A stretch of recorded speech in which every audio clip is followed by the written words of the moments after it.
우리 교회가 부흥되려면 세 가지를 늘 자랑해야 되는데, 첫째로는 우리 예수님 자랑해야 되고, 두 번째로는 교회를 자랑해야 됩니다. 세 번째로는 교회에 계시는 목사님을 비롯해 가지고 교회 장로님들과 성도님들을 자랑하셔야 됩니다. 그렇게 자랑하는 그런 교회가 된다고 할 것 같으면 우리 교제교회가 올해가 지나기 전에 한 2배 이상 부흥하지 않겠는가, 그런 생각을 해봅니다. 어쨌든지 좋은 PR이라는 말은 피할 것은 피하고 알릴 것은 알리자 하는 말이 있지 않습니까? 저는 오늘 믿음으로, 제목이 길어서 좀 짧게 적었는데, 앞장서서 인도하시는 하나님을 믿음으로 따라가셨더라면 좋았을 걸 하는 이런 제목으로 말씀을 드리고 싶습니다.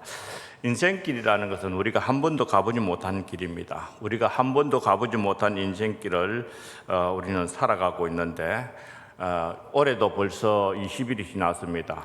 올해도 우리가 무슨 일을 만날는지 잘 알 수가 없습니다. 어려운 일을 만날 수도 있고 좋은 일도 만날 수도 있습니다.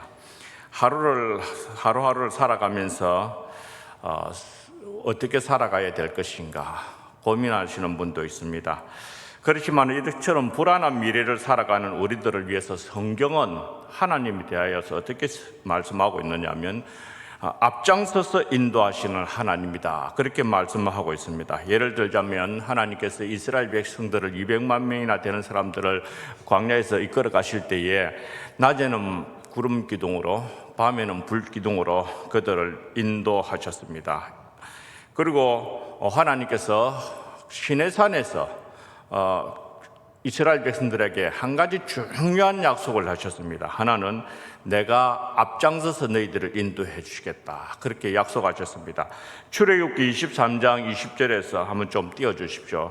그 20절에 보면 내가 내 사자를 앞서 보내어서 길에서 너를 보호하며 너를 내가 예비한 곳 가나안 땅을 말하는 것이죠. 이곳에 이르게 해주겠다라고 하셨고, 23절에 보면 내 사자가 너의 앞서 가서 너를 아모리 사람과 헷 사람과 브리스 사람과 가나안 사람과 히 사람과 여부스 사람에게 인도하고 나는 그들을 끊어버리겠다, 그렇게 약속하셨습니다.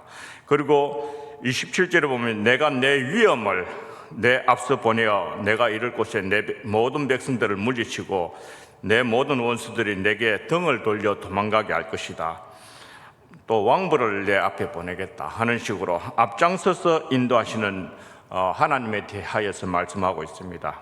하나님께서는 하나님의 사자들을 앞서 보내어서 길에서 이스라엘 백성들을 보호하시겠다, 그렇게 약속하셨고, 이스라엘 백성들을 위해서 앞장서서 가나안 땅으로 인도해 가시겠다 약속하셨고, 또 이스라엘 백성들의 가나안 행군을 가로막는 가나안 7족속들을 앞장서서 그들을 끊어버리겠다 약속하셨고, 게다가 하나님께서 하나님의 위엄을 이스라엘 백성들을 앞서 보내서 원수들이 내게 등을 돌려서 도망가게 만들어버리겠다라고 하셨습니다. 여기서 하나님의 위엄이라는 말은 영어 성경에 보면 두려움이라는 것입니다. 하나님께서 가나안 백성들에게 주는 이 두려움을 그들에게 가득 주어서 하나님의 백성 앞에서 등을 돌려서 도망치게 만들어버리겠다라고 하셨습니다. 심지어는 하나님께서 이스라엘 백성들을 위하여서 그들 앞에 왕벌을 보내어서 가나안 족속들을 쫓아버리겠다, 앞장서서 가시겠다, 그렇게 약속하셨습니다.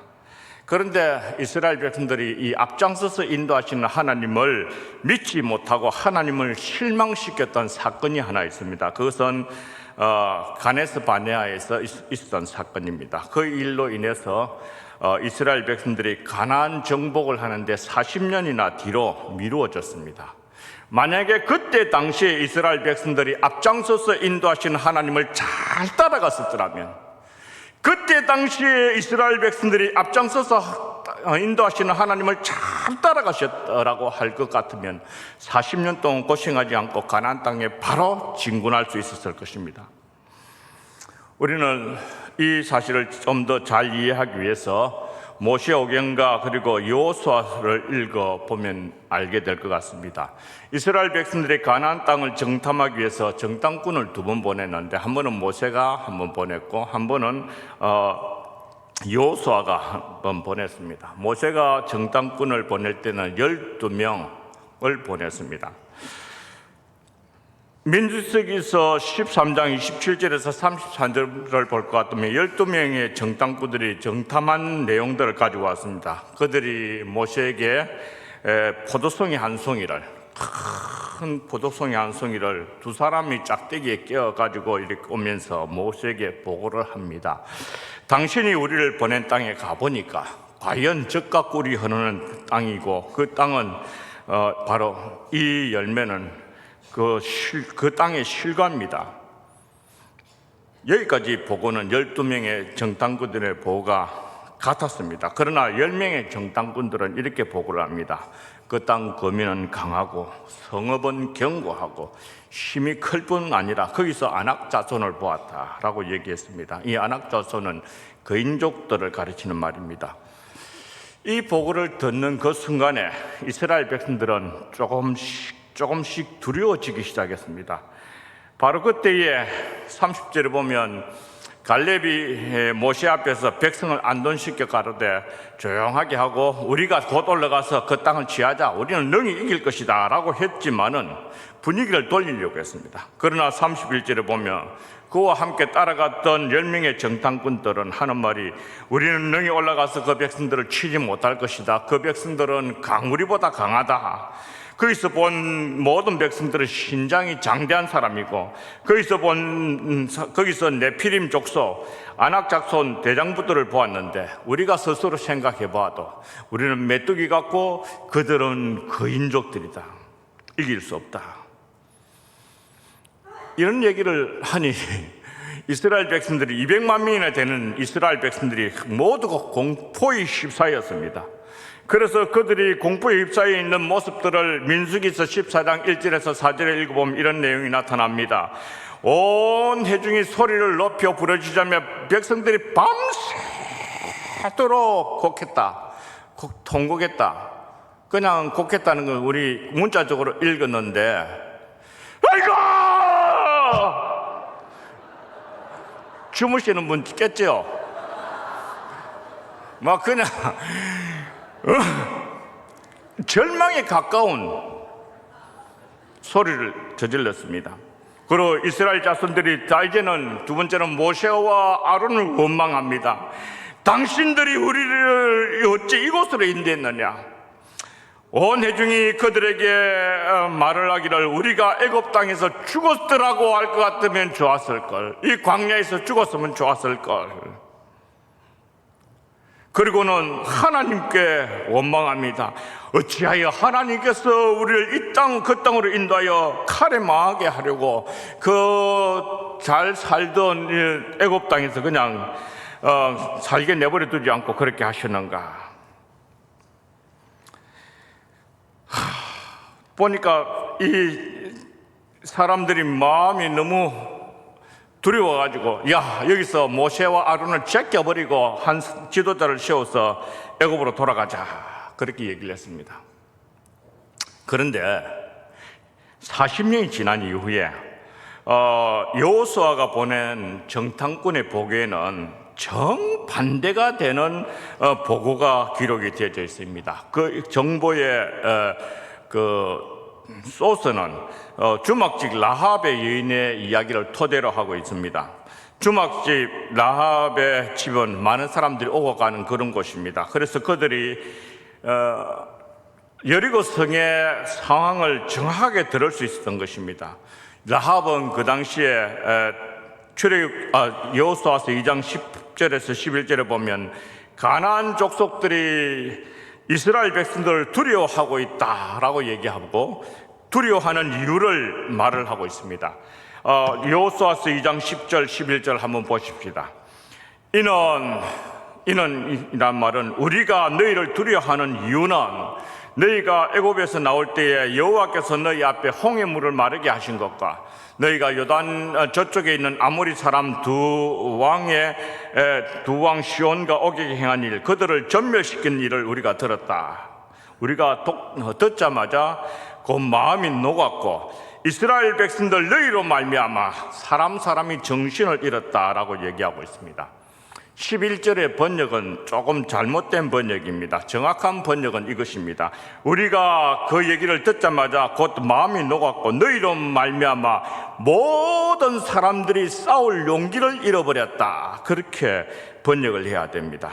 라합의 말에 의하면 가나안 사람들이 싸울 용기를 잃어버리고 다 겁을 먹고 있었다는 겁니다. 다시 한 번 더 40년 전의 이야기로 들어가 보십시다. 40년 전에 가나안 분위기는 완전히 절망 가운데 있었습니다. 완전히 그들의 마음은 녹아내렸었습니다.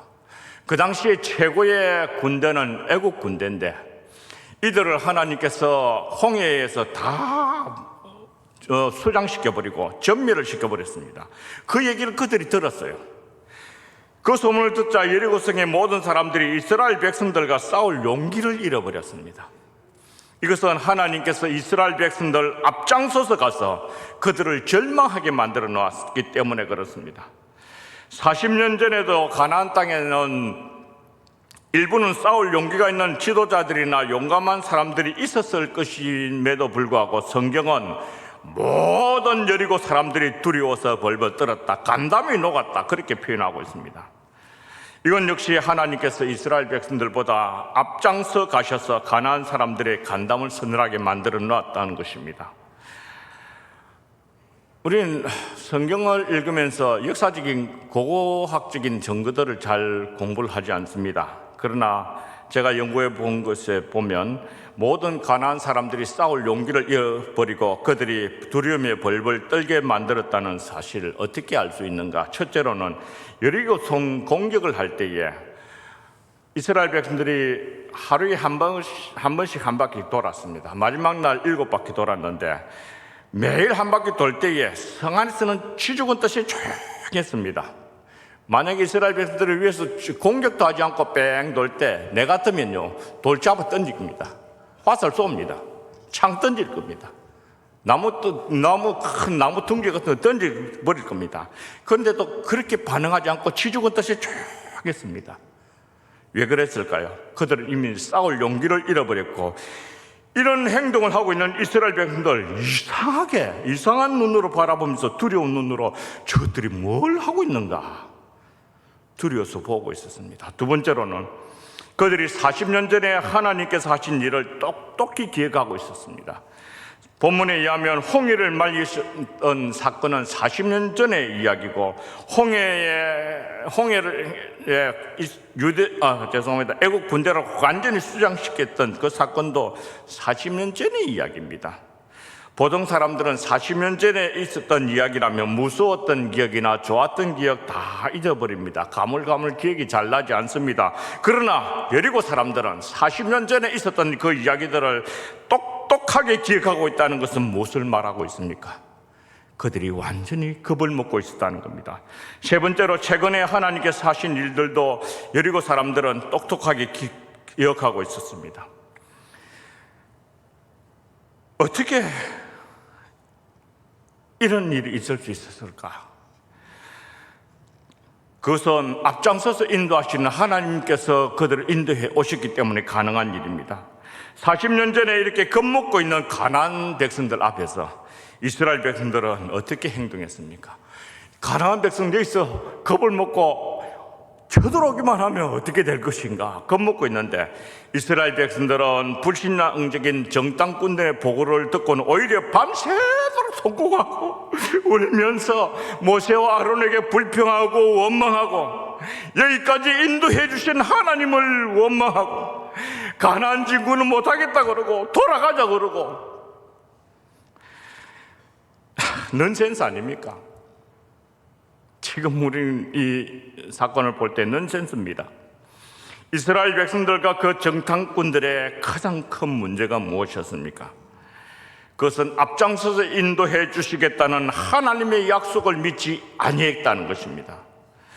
우리가 설교 전에 읽었던 출애굽기 23장 20절에 볼 것 같으면, 그리고 20절과 23절 그 읽었던 이 본문들은 하나님께서 이스라엘 백성들을 끌고 나오신 이후에 시내산에서 2달 동안 머물면서 했던 시내산 언약이라고 하는 것입니다. 이 언약은 이스라엘 백성들이 출애굽을 한 이후에 이제는 자유인이 되진 그들에게 하나님께서 제일 처음 해주셨던 약속입니다. 그곳에서 십계명을 받았고, 그리고 그 약속을 하면서 앞으로 너희들이 가는 인생길에 내가 앞장서서 인도해 주겠다. 여러분들의 인생도 역시 마찬가지입니다. 예수 믿고 난 이후부터 하나님께서 여러분들을 앞장서서 인도해 주실 줄 믿습니다. 이 약속을 다시 말씀드리자면, 앞장서서 이스라엘 백성들을 보호해 주시겠다. 앞장서서 이스라엘 백성들을 가나안 땅으로 인도해 주시겠다. 앞장서서 하나님께서 가나안 족속들 너희들이 가는 길을 방해하는 모든 것들을 끊어버리겠다. 앞장서서 가면서 내 위험을 너 앞서 보내서 내가 이를 곳에 모든 백성들을 물리시고 그 원수들이 내게 등을 돌려 도망치게 만들어주겠다. 얼마나 신나는 이야기입니까? 얼마나 신나는 약속입니까? 아멘 한 번밖에 안 하시네. 아멘. 이 신나는 이야기, 이 신나는 약속, 다시 말하면 이스라엘 백성들은 이 약속의 말씀만 붙들고 직문하기만 하면 가나안 정복은 이미 따놓은 것이나 마찬가지입니다. 그런데 앞장서서 인도해 주시겠다는 이 약속을 10명의 정탐꾼의 이야기를 듣고 이스라엘 200만 명이나 되는 사람들이 까맣게 잊어버렸습니다. 이것이 문제였습니다. 사랑하는 성도 여러분, 그리고 중직자 여러분, 우리 하나님께서 우리의 인생길을 인도하신다는 것, 그것도 앞장서서 인도하신다는 것, 이 약속을 잊지 않도록 하십시다. 지금 가는 길이 지금 비록 어렵게 보여도, 지금 가는 길이 지금 괴롭고 힘든 것 같이 보여도 하나님께서 앞장서서 가는 길이라면 소망이 있는 길인 줄 믿습니다. 복된 길인 줄 믿습니다. 그래서 다윗은 뭐라고 고백했습니까? 내가 사망의 엄침한 골짜기를 다닐지라도 내가 해받을 것을 두려워하지 않는다. 주께서 나와 함께 하십니다. 주께서 나의 앞장서서 내 인생길을 인도해 가실 것이다. 그 약속을 믿었던 것입니다.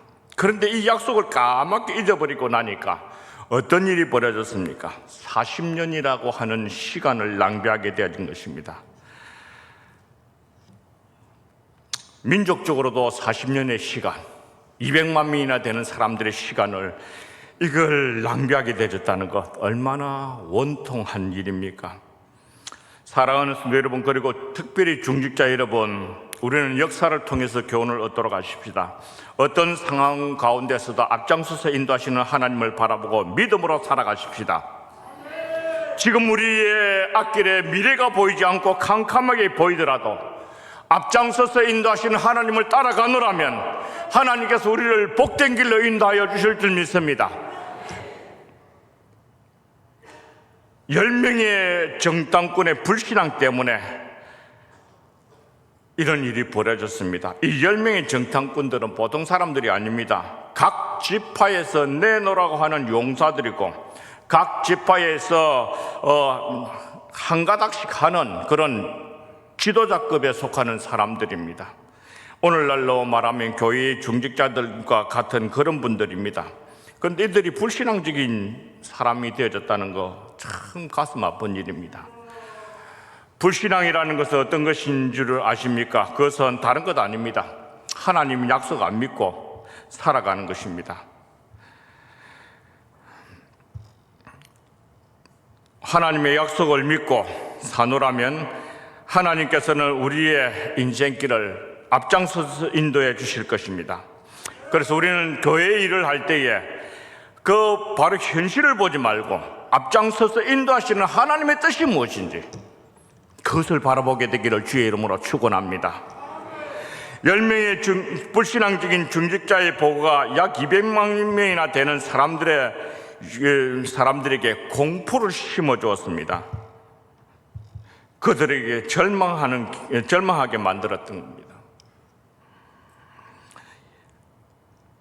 그 200만 명이나 되는 사람들이 절망에 빠져 있을 때 모세가 뭐라고 했는 줄 아십니까? 신명기서 1장 29절에서 30절에 보면 모세가 가나안 땅으로 들어가기 바로 겉에 이제 자기는 하나님의 부름을 받아서 이제 하늘나라로 가기 전에 마지막 했던 설교가 바로 이 신명기서입니다.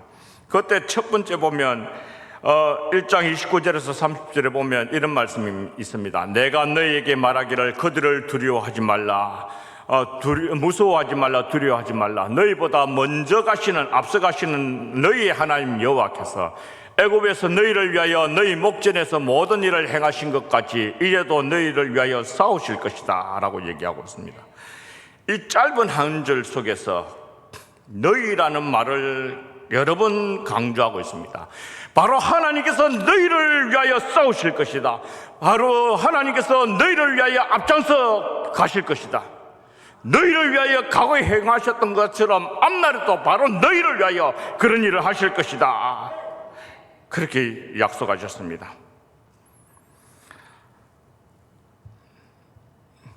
여기서 우리는 교회를 해가면서 교회 중직자들이 얼마나 중요한가 하는 것을 깨닫게 되어집니다.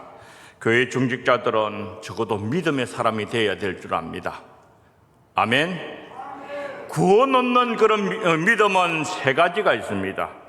하나는 일반적인 믿음이 있고, 일반적인 믿음은요, 그거는 우리 이 천장이 무너지지 않을 것이라는 믿음 가지고 우리 교회 예배당 안에 들어옵니다. 일반적인 믿음이죠. 그 다음에 두 번째로는 구원에 이르는 믿음이 있습니다. 예수를 믿게 되어지고 예수님이 나의 인생길 인도하실 것이다 고 믿게 되어지고 하는 이런 믿음이 있고, 세 번째 믿음은 큰 믿음입니다. 적어도 교회의 중직자가 되려고 할 것 같으면 두 번째 믿음과 세 번째 믿음은 가지고 있어야 될 겁니다. 하나님께서 저와 여러분들에게, 그리고 우리 교회 거제교회 중직자들에게 이런 말씀을 주십니다. 거제교회의 부흥을 위해서 여러분들을 선택하셨다는 거 믿으십니까? 마음의 소리가 적네. 설교 안 하고 내려가려니까 목사님 아멘. 아멘하여 우리가 그 하나님의 말씀에 동의하고 그대로 살아가도록 하십시다. 하나님께서는 직접 일을 하시지 아니하시고 바로 사람을 통해서 일을 하십니다. 사람을 통해서 교회 부흥을 주고 싶어 하십니다. 그 사람들에게 있어야 될 것은 바로 믿음이라는 겁니다. 가나안 땅으로 진군하기 바로 전에 시내산 약속을 할 때에 하나님께서 40년 전에 하셨던 약속은 이런 것이었습니다. 내가 내 사자를 내 앞서 보내어서 길에서 너를 보호하며 너를 내가 예비한 그 땅에 이르게 할 것이다. 내 사자가 내 앞서 가서 너를 암모리 사람과 헷 사람과 브리스 사람과 가나안 사람들, 휘 사람과 여부스 사람들에게도 인도되고 나는 그들을 끊어버리겠다. 내가 내 위험을 내 앞서 보내서 내가 이를 곳에 모든 백성들을 물리치고 내 모든 원수들이 내게 등을 돌려 도망하게 할 것이다. 이 약속은 가나안 정복을 앞두고 하나님께서 이스라엘 백성들에게 주신 약속입니다. 사랑하는 성도 여러분, 다른 사람들은요, 초신자들이라든지 이런 분들은 잊어버리더라도 그 당시 이스라엘 백성들 가운데 이 중직자들은 교회에 그 당시에 이스라엘 백성들의 지도자들은 결코 잊어버려서는 안 될, 잊어버려서는 안 될 중요한 약속입니다. 오늘날도 마찬가지입니다. 교회 성도들은 종종 이 말씀을 잊어버릴 수 있겠지만은 교회의 중직자들은 하나님의 약속하신 이 말씀을 절대로 잃어버려서는 안 될 줄 믿습니다. 하나님께서는 출애굽기 23장에서 약속하신 대로 40년 전에 그들의 이 가나안 땅의 사람들의 마음을 간담을 서늘하게 만들었습니다. 점령하는데 아무런 문제 없게 만들었습니다. 그런데도 불구하고 10명의 정탐꾼들이 200만 명이나 되는 사람들을 절망하게 만들었던, 그들의 미래를 망치게 만들었던 그런 말을 함으로 인해서 40년 동안 가나안 정복도 미루어졌을 뿐만 아니라 어렵고 힘든 일들도 생겼던 것입니다. 하나님께서는 바로 중직자 여러분들을 사용하셔서 여러분들을 들고 서시기를 원하고 계십니다. 믿으십니까? 여러분들을 들고 교회의 부흥을 위해서 일하고 싶어 하십니다. 올해를 살아가면서 어려운 일이 생길 수 있을지도 모르겠습니다. 그럴 때마다 불신앙적인 말을 하지 마시고 우리 한번 하나님의 인도를 구해보자. 하나님께서 우리의 앞길을 어떻게 인도해 주실 것인가, 그걸 한번 생각해보자. 그리고 기도하는 가운데 하나님의 응답을 얻고 한 걸음 한 걸음 인생길을 사노라면 하나님께서 축복된 길로, 평탄한 길로 인도하여 주실 줄 믿습니다. 저는 지난해 성탄절 날 새벽에 아침에 일찍 4시 반쯤 돼서 일어나서 성경을 쭉 읽어가는 가운데 제 마음을 팡 쳤던 하나님의 말씀을 한번 소개해 드리고 싶습니다. 이사야서 46절의 말씀입니다. 내가 맹인들을 그들이 알지 못하는 길로 이끌며 그들이 알지 못하는 지름길로 인도할 것이다 라고 하셨습니다. 하나님께서는 바로 중직자 여러분들을 통해서 부흥할 수 있는 지름길로 인도하여 주실 줄 믿습니다. 아멘. 아주 중요하죠. 사실 하나님께서는 지름길로 인도하시는 그 길은요, 어떤 때는 그 길이 좀 순탄하지 않은 경우도 있습니다. 요셉 30세 때에 바로 애굽의 총리가 되어집니다. 보디발의 집에 거기서 살다가 또 감옥에서 살다가 있으면서 그때 당시 요셉의 생각은 내가 이대로 살다가 인생 종치는 것이 아닐까, 그런 생각 안 했겠습니까? 그런데 하나님께서는 신실하게 살려고 몸부림쳤던 요셉을 30세가 되어지니까 그냥 애굽의 총리로 바로 세워주셨습니다. 그가 애쓰고 힘쓴 것도 아니고, 그런데도 불구하고 하나님의 말씀대로 살아가니까 하나님께서 꿈을 통해서 바로 앞에 서게 하시고 바로에게 하나님 주시는 말씀을 주고 해답을 주니까 바로가 이와 같이 신들의 그 감동을 받은 자가 있겠느냐라고 하면서 바로 그 자리에서 총리로 임명을 해버리는 것 아니겠습니까? 지름길입니다. 우리에게 주어지는 여러 가지 어려운 일들 많이 생길 수 있을지도 모르겠습니다. 그 어려울 때마다 낭망하지 마시고 하나님 바라보고 하나님께서 나의 인생길을 지름길로 인도하시고 싶어 하시는데 어떤 길인가 기도하면서 찾는 가운데 응답받게 되기를 주의 이름으로 축원합니다. 우리가 믿음으로 나아가면 하나님께서 우리를 위하여 이미 앞장서서 행하신 모든 일들 다 해놓으셨을 겁니다. 우리 인생길을 앞장서서 인도해 가시는 하나님의 약속을 믿고 그 약속을 믿음으로 따먹기만 하면 되어지는 것입니다. 중직자 여러분, 그리고 사랑하는 성도 여러분, 우리가 꼭 기억해야 될 것이 있습니다. 교회를 무너뜨리기 위해서 마귀가 가장 자주 사용하는 전략이 무엇인 줄 아십니까? 그것은 중직자 몇 명을 불신앙자로 만들어 버립니다. 그러면 그들 때문에 전체 성도들이 하나 되지 못하고 힘들어합니다. 마귀는 이 믿음을 빼앗아가려고 합니다. 하나님이 인도하신다. 하나님께서 앞장서서 인도하신다. 믿으십니까? 하나님께서 여러분들의 인생도 앞장서서 인도해 주실 뿐만 아니라 교회의 장로도 앞장서서 인도해 주실 줄 믿습니까? 그 하나님께서 그렇게 인도해 가시려고 하는데 그 바로 오늘 10명의 정탐꾼들이 200만 명이나 되는 이스라엘 백성들에게 하나님의 약속과 믿음을 빼앗아가려고 10명의 정탐꾼을 이용한 것입니다. 사실 12명 가운데 10명이 이 소리하고 2명이 이 소리하면 누구의 말을 듣겠습니까? 사람들마다 다 10명의 정탐꾼의 얘기를 듣습니다. 왜냐하면 그것이 다수이기 때문에 그렇습니다. 그렇지만은 성경을 보면 그리스도인들은 다수보다도 진리의 말씀을 택해야 될 줄 믿습니다. 하나님의 말씀의 원리를 붙드는 그런 신앙이 있어야 합니다. 이런 점에서 우리 중직자 되시는 분들은 신앙적이고 긍정적인 말을 하는 습관을 가져야 합니다.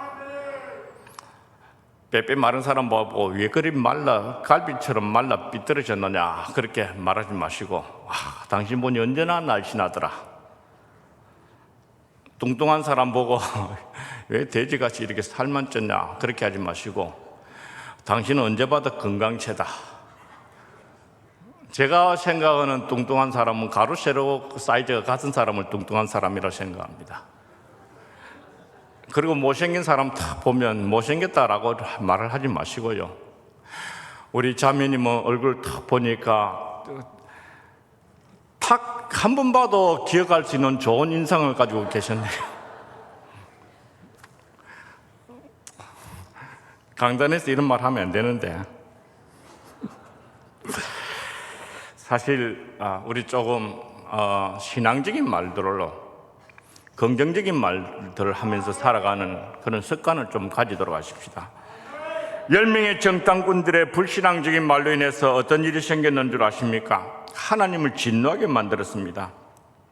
첫 번째로는 하나님께서 이 백성들을 다 진멸해버리겠다 그렇게 말씀하셨습니다. 민수기서 14장 11절에 보면 하나님께서 이렇게 말씀하십니다. 여호와께서 모세에게 이르시되 이 백성이 어느 때까지 나를 멸시하겠느냐. 이 질문은 하나님께서 그들에게 하는 정말 무서운 질문입니다. 나는 너희들을 위하여 앞장서서 인도해왔고 너희들을 앞장서서 인도해 줄 것이고 너희들이 나의 인도를 받으면서 가나안 땅을 정복할 수 있도록 해줄 것인데 그런데 나의 인도를 믿지 못하고 어느 때까지 나를 멸시하겠느냐. 사실 가나안 사람들이 이미 공포를 느끼게 만들어 놓았고 싸울 용기도 다 버리게 만들어 놓았는데 이제 쳐들어가서 가나안 땅을 정복만 하면 되는데 10명의 정탐꾼들의 말을 듣고 앞장서서 인도하시는 하나님의 역사를 완전히 깡그리에 뭉개버린 겁니다. 여기에 하나님께서 너무너무 화가 나신 것입니다. 그래서 모세에게 딜을 합니다. 모세야, 이 쓸모없는 쓰레기 같은 인간들 내가 싹 썰어버리고 대신에 너를 큰 민족으로 만들어주마. 그때 모세가 하나님 내 이름을 생명책에서 지워버린 한이 있더라도 이 백성들을 살려주십시오. 정말 훌륭한 지도자입니다. 두 번째로 화가 나신 하나님께서는 가나안 땅에 이 사람들 다 들어가지 못한다 그렇게 얘기하고 그 사람들에게 20세 이하에 있는 사람들만 그 땅에 들어갈 것이라고 하셨습니다. 그리고 세 번째로는 하나님께서는 화가 나셔서 이제 40년 동안 이들이 광야를 헤매게 될 것이다 그렇게 말씀하셨습니다.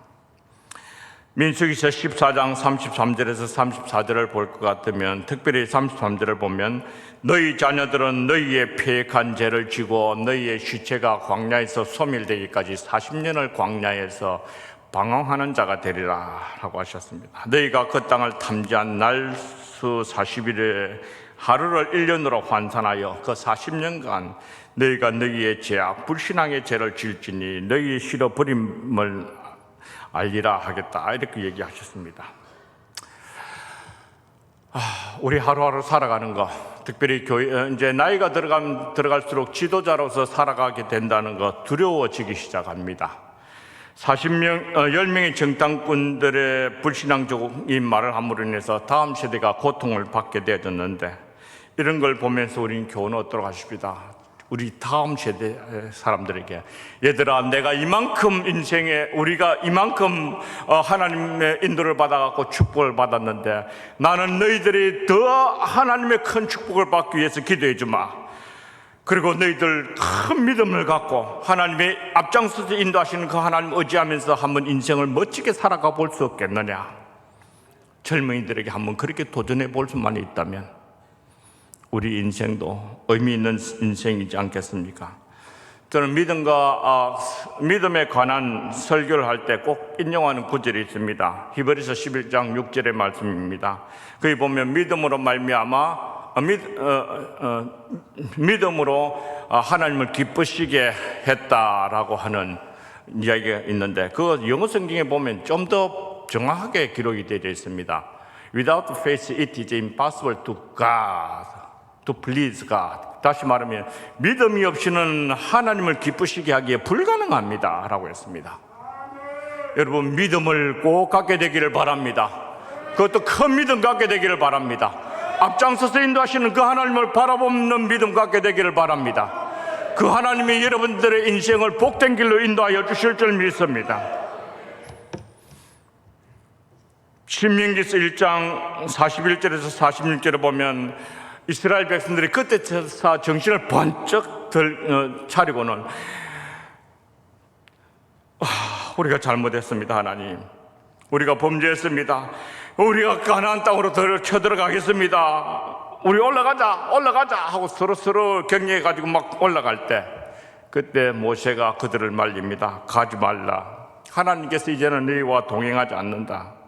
이스라엘 백성들이 가나안 땅으로 막 진군했지만 모세는 올라가지 않고 있다가 그들이 올라가서 된통 당하고 돌아오는 모습을 보고 그들이 돌아와서 통곡을 합니다. 축복을 다 놓쳐버린 상태입니다.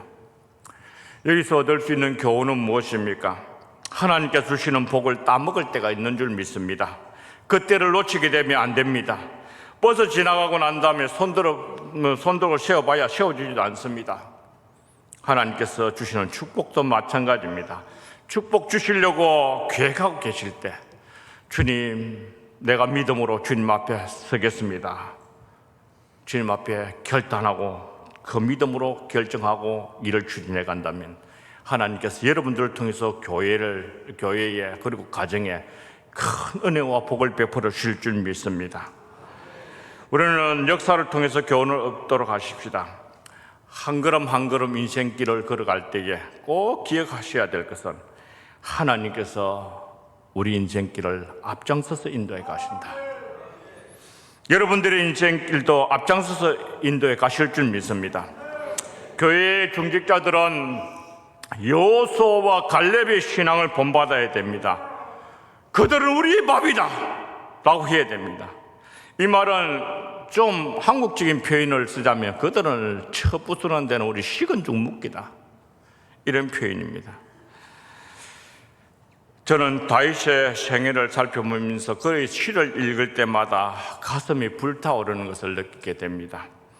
사무엘하 22장 30절을 보면 내가 주를 의뢰하고 적진으로 달리며 내 하나님을 의지하고 성벽을 뛰어넘나이다 라고 얘기하고 있습니다. 다윗이 골리앗을 보았을 때, 골리앗과 싸우려고 다른 이스라엘 백성들은 벌벌 떨고 나가지 못할 때 다윗이 나갈 때 다윗은 어떤 마음을 가지고 있었겠습니까? 물맷돌로 맞추기 정말 큰 표적이구나. 그래서 주님을 의지하고 이 겁내지 않고 골리앗을 향하여 달려나갔던 겁니다. 그리고 하나님을 의지하고 성벽, 그의 인생길을 가로막고 있는 장애물을 뛰어넘어갔다라고 얘기하고 있습니다. 우리는 어려운 일이 생길 때마다 어쩌면 좋겠노 자꾸 고민합니다. 그때마다 해야 될 일이 있다면 하나님께서 어떻게 하면 이 어려움을 이기게 해주실 것인가, 보여주시는 하나님을 생각하고 앞장서 가시는 하나님을 생각하고 넘게 되기를 주의 이름으로 축원합니다. 저는 낭만 닥터, 드라마 얘기하면 안 되는데, 낭만 닥터 한석규가 한 말을 참 좋아합니다. 그 성경만큼은 아니지만 은혜를 받은 말이 있습니다. 이 못하겠다고 생각하면 핑계거리를 대고, 살릴 수 있겠다라고 생각하면 방법을 찾는다. 와, 그 성경만큼은 아니지만 참 은혜가 되는 말씀이더라고. 드라마 보면서 여보 나는 저거 보면 너무 좋다 이러니까, 당신 그 교회 가서 그런 설교는 하지 마라. 마치 오늘 우리 집 사모 아파갖고 안 와서 제가 이 설교를 담대하게 합니다. 혹시 유튜브를 할 때 이 부분 삭제해 주시면.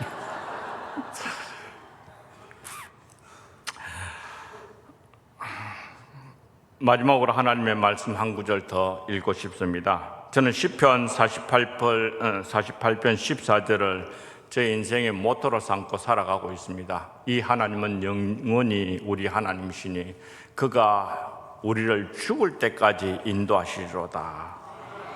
저는 이 설교를 하면서 한마디 덧붙여서 암송하고 싶습니다. 이 하나님은 영원히 우리 하나님이시니 우리를 죽을 때까지 앞장서서 인도하시는 하나님이시다. 이 하나님을 의지하고 승리하면서 살아가는, 그래서 멋지게 하나님만 섬기며 살아가는 우리 거제교회 모든 성도님들과 중직자님들 되시기를 주의 이름으로 축원합니다.